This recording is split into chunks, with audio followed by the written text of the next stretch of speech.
अगर आप भी चाहते हैं सिंगर प्रदीप संवरिया का हर एक गीत आप तक पहुंचे तो लाल बटन दबाकर चैनल को सब्सक्राइब करें और बेल आइकन दबाना बिल्कुल न भूलें।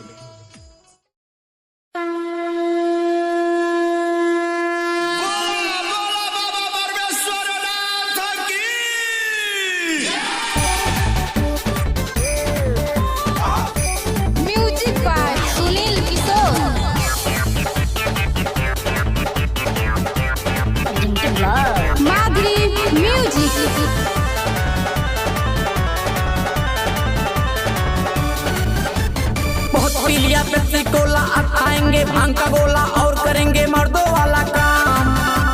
कांधे पे लेकर के कामर खूब लगा के अपना पामर और जपेंगे भोला जी का नाम। अरे तारी अपने आवाज में गावा प्यास। बहुत पिलिया पेप्सी कोला अब खाएंगे भांग का गोला और करेंगे मर्दों वाला काम।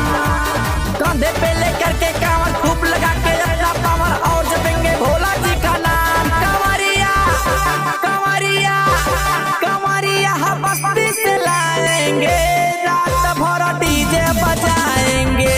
कमरिया बस्ती से लाएंगे रात भर चिलम चढ़ाएंगे।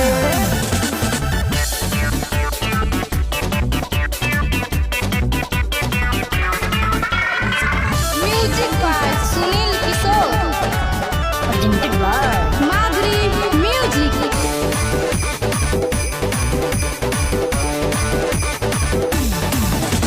भोले के स्टाइल में चिलम जलाएंगे। धूमे का छल्ला बनाकर उड़ाएंगे। भोले के स्टाइल में चिलम जलाएंगे। धूमे का छल्ला बनाकर उड़ाएंगे। कमरिया कमरिया कमरिया बस्ती से लाएंगे रात भर डीजे बजाएंगे। कमरिया बस्ती से लाएंगे रात भर चिलम चढ़ाएंगे।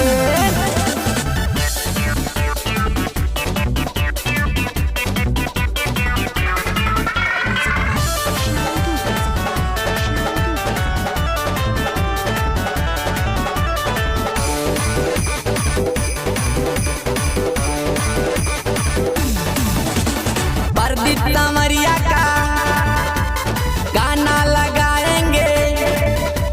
सुनील किशोर का म्यूजिक बजा